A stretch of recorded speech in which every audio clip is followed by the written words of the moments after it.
What is going on, guys? Welcome back to the MrTeshk Wrestling channel. Today, I want to kind of get into opinions and feelings on Night of Champions and how WWE has pretty much decided to move forward with the scheduled event while we still have these very uncertain times and situations going on over in the Middle East. If you've not been following, obviously there is issues with Israel and Iran going on currently, and the US has definitely shown that they want to get involved or at least try and cancel things before they even progress forward. But for this situation, I am going to bring in Jack O'Hara, who is helping me out and join me over on the Straight Shoot channel.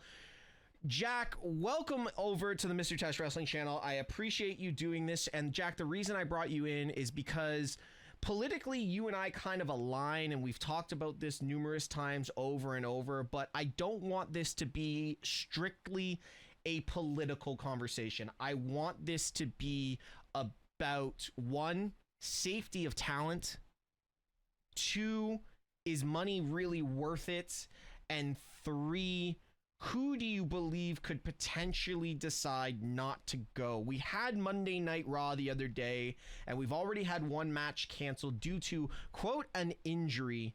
And we'll get into that in a second. But first, Jack, I want to get your first direct opinion and how you feel about Night of Champions moving forward. I think a lot of people would agree, as two outsiders looking in, I don't think it's the safest thing to do, considering within the last 48 hours, I think States of Iran put out a statement saying that every American is a target. Something along those lines. That's not verbatim. I'm paraphrasing. But it doesn't really seem as if WWE would truly be in safe headquarters in Saudi Arabia. I know they're on great terms, and they've probably spoken to all their officials and all their executives like the event is supposed to go on as planned. How do you trust, considering that your entire nation just got bombed, by our current administration that had to do what they had to do. We talked about the issues between Israel and Iran and how, Dad kind of stepped up and put a fire out and put an end to their arguments and say, all right, we'll back off a little bit.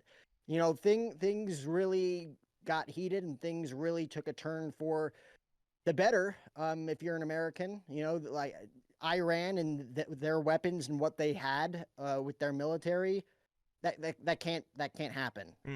We've seen it before. We don't want to see it again.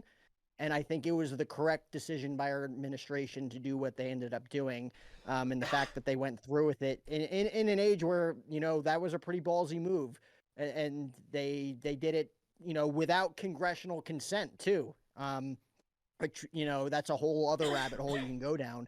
But it's interesting to see what has happened and what's transpired, and the fact that WWE is still pretty content and pretty in line with having this event over in Saudi Arabia. Yeah, so as a Canadian, I sit on the fence as it doesn't really affect. Well, it does affect us, but we are not as involved. But with this being a wrestling channel and the wrestling being the most important part of this conversation, yes, world lives, countries, global leaders, people that aren't even involved in this, unfortunately, going to be at risk. Being that this is a very high risk decision, and I don't like the fact that this all pretty much falls behind money. Any other company in the world would cancel an event. But because WWE has this relationship with Saudi Arabia, they invest so much money. I really feel it's an irresponsible move by the company to move forward.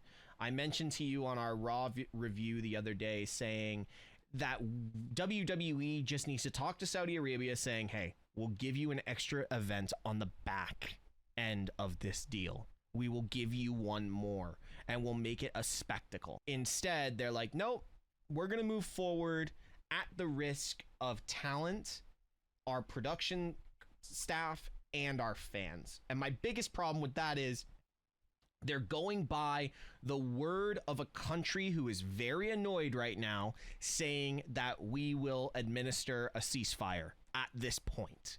I don't trust that as far as I can throw my F-150. You know what I mean? Like, I do not trust that at all. You know, you're looking at a very irate country that has taken 15 to 20 years to develop a site that was taken out in 30 minutes, or 3 sites that were taken out in 30 minutes. A commercial, or to drive from the closest site to Riyadh is 21 hours. A 21-hour drive is from Toronto to Florida. A flight from Toronto to Florida is 3 hours and 15 minutes. And that's commercial. A military operation could go 30 to 45 minutes from those locations to Riyadh. One of the most dangerous and irresponsible things I think I've ever heard when it comes to WWE and what they're putting their talent at risk for 50 plus $million for one event. Come on, man. Yeah, I mean, it's very questionable. But at the end of the day, and I've said this before, I'll say it again. I've said it when it comes to just talking about basic storylines in professional wrestling. I've said it in business, and I'm going to say it here when it comes to politics and when it comes to WWE doing something that from the outside looking in looks very dangerous. We don't know shit, Steve. Yeah. We have no idea what the insides and outs of what their investigations looked like after, what transpired in the last 48 hours. We don't know if they've had conversations with officials to see if this is very serious. We don't know who they've talked to internally within their own organization. We've talked about some of their superstars, Dominic Mysterio or AJ Styles, to be specific, about giving their talent the option if they want to go or not. They're being responsible in that sense. But to go on with this event, not only with superstars' lives at risk, but their executives, their crew, their production, everything. It's very questionable. But like I said, we really don't know the insides and outs of what's going on. Yeah, and I'll turn this over to you again. As a fan, if you're a WWE fan over in Europe and you're like, hell yeah, like, Night of Champions, a big WWE event 6 months ago, I've got the extra cash to fly over and go check it out. First off, you can't even fly into the country right now, so how are you getting there as a fan? Secondly, would you go? Would you go as a fan at this point? I wouldn't go to Saudi Arabia on great terms. Okay.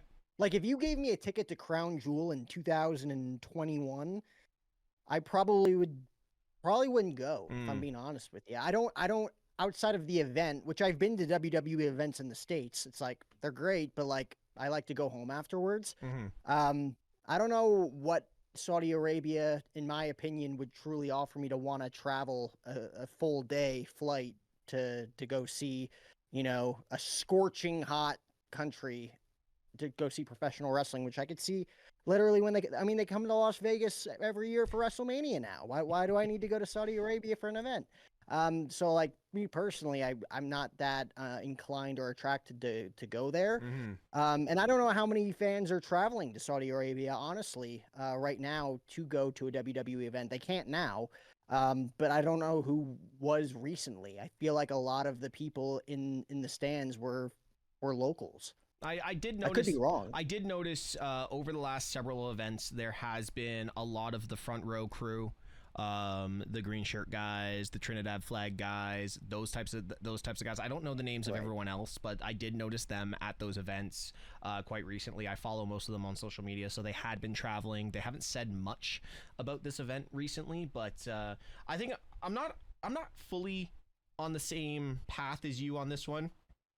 I would entertain an event in Saudi Arabia just because of the WWE World, which I've mentioned again numerous times. I don't understand why we don't have a WWE World in North America, considering it's the home base. But we've got money. But we look at Saudi Arabia, and I would love to see what the WWE World holds over there. So I personally, if the event made sense, I would probably go. But in a time, if the story, like if there was like an unbelievable storyline, because now apparently if they're gonna have WrestleMania there every year, a version of WrestleMania, Like, yeah, if you're gonna have a huge storyline and it makes sense, okay, Yeah. I'd book a week Yeah. potentially. Yeah.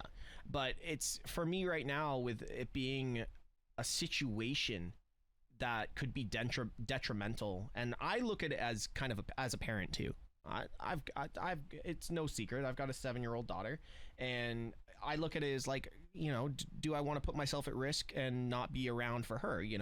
It's a very, I just don't understand the overall logical thinking on why. And I know money is a big factor here, but if I'm the CM Punk of the world, who already has his issues with Saudi Arabia, I'm not going. If I'm the John Cena of the world, I have, how many movies is he filming after next year? I think it's already 4, right? I'm not going. And John Cena as well has another thing on this. His wife is Iranian, so there's more factors that everyone that looks at this. I personally think it wasn't Dominic Mysterio that pulled out. I think AJ Styles looks at this kind of how I do. He's got 3 growing kids, he's got a family at home. I don't think he wants to chance it, so we're in a situation now, and I think WWE has made the ice get way too thin. If they had said right away, whoa, this situation happened 48 hours ago.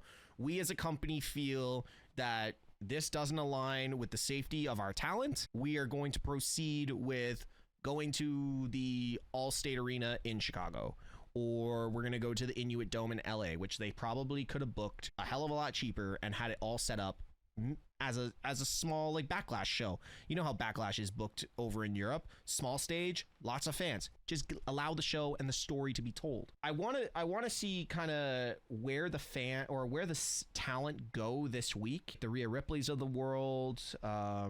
We've got, obviously, the Samoans have been announced, Jacob and Solo. I want to see what CM Punk says, because this could be a devastating decision. But when it comes to the storyline, it could actually hinder some of the storylines, because some of these stories could have ended at Night of Champions, obviously crowning the king and queen of the ring.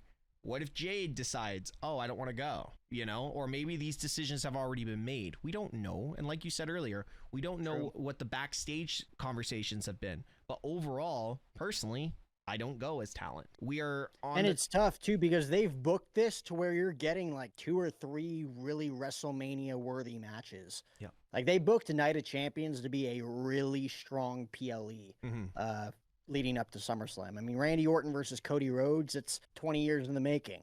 John Cena versus CM Punk one last time, like WrestleMania main event right there. Yep. So it's like you can't really pull out unless you have a definite location that's willing to take over, because you've booked yourself into a corner of we have $50 million on the line. You're like, this is a business. Like $50 million, even to $1 billion corporation, they're not going to turn away from that, despite what's going on with the country right now and what's going on in Iran and everything. So it's very convoluted. I'll go back to saying we don't know shit, and there's a lot at stake business-wise, and maybe life is more important than business. But we really don't know. No, and it's gonna kind of fall through or produce itself over the week, and especially with, I think, SmackDown. Oh no, SmackDown is in Saudi Arabia, so it's gonna be pre-recorded in Saudi Arabia. Hopefully nothing goes wrong. Hopefully all production crew, talent, and fans that are traveling have a safe trip, and we get the show that we expect to get. But like being a streamer myself, like sitting there watching that show, it's gonna be in the back of your head. Like, please God, do not let anything horrible happen. You know what I mean? And it's gonna take away from the event for me, and I think it's gonna take away from the talent that are wrestling as well. It's like, could I be going into a small package roll-up and that's the last thing I remember? It's unfortunate that it's going to be that issue, and I hope whatever happens globally, I hope it can be fixed sooner rather than later. But we know that's not going to happen, and I just hope, when's the next Saudi event? October? October, November. I hope by then we don't have to be having this conversation of, we are 4 or 5 months into, a global war, and we are sending our talent over to do a wrestling. I'm like, what? Why? What? Like, come on. Like, we are so far away, and we are sending people into harm's way. And I know Saudi Arabia has become a very peaceful area, like that area, Riyadh, and the Kingdom of Saudi Arabia has become very peaceful, very welcoming to the Western world, but still it's still very volatile everywhere else. I don't know if you've seen that map of all the flights, and it looks like a school of fish avoiding a shark. You know what I mean? Like, you see that big circle and the school of fish circle around it. It looks exactly like that, and that's just not a place you should be going. And now that you've canceled flights over Saudi Arabia, it's like, what are you doing?